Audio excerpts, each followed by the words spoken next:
But I'm like, where's the fun again? Like, when was like fun put secondary before like, oh, I've got to pick up this client who they're already a red flag before I'm even working with them.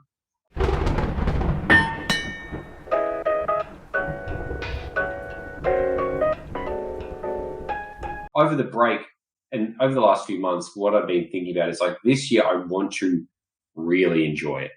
And not like I'm going on holidays overseas and all that stuff, but that's not the thing. It's like I want to enjoy every day, every moment. But I'm like, where's the fun again? Like, when was like fun put secondary before like, oh, I've got to pick up this client who they're already a red flag before I'm even working with them.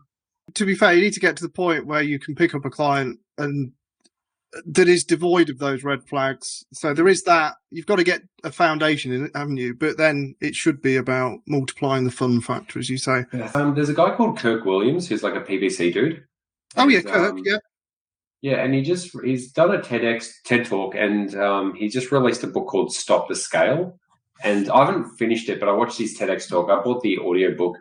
But I think, man, I just think we're so programmed for constant growth that I know you say things like you're very different. Most people are like, look, I do want to grow and I've got to take on clients and I'm going to eat shit. But I see friends ahead of me who would keep eating shit even though they're making great money. And they'll just keep eating shit because there's just like some like never ending goal of like, no matter how much money you make or how many clients, there's always more. And it's this like delusion of more that will bring you more fulfillment, but it doesn't. I don't want to scale. A lot of people say to me, oh, have you given up then? I'm like, what the fuck? It makes me a fortune. I don't have to worry about it. People think that if you're not focusing on acquiring new customers, you're not running your business. I think there's a big narrative about it. Like, does everyone else agree with that on the call, would you say? Absolutely. Yeah. The whole point of the business is so you can live a life that you actually enjoy. There's that, you can't build a business that then is you, because then what have you got? Like you're happy the way you are, and like the business is in the right place. Like, why do you want to change that? And another thing, Argo, if anyone sits there going, "Oh, I can't wait for my holiday," then that to me is a red flag. It's like, why are you trying to escape? But this is most people. I don't give a fuck about a holiday. It drives my wife mad. But I'm like, I'm not unhappy in my own skin and where I'm at. Where we're moving to, I'll be a lot more happy because it's about, it is a bit mindfulness. It's about being in the countryside, which is what I want to go back because that's how I grew up. But aside from that, it's not a material thing.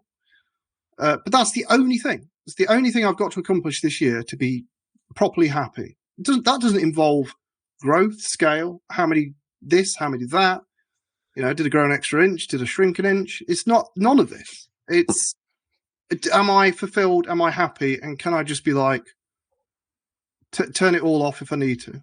So it's super important. And I don't need a holiday to feel better. Fuck. Because that used to be the case 6-7 years ago. I went on a holiday and it, because I needed one.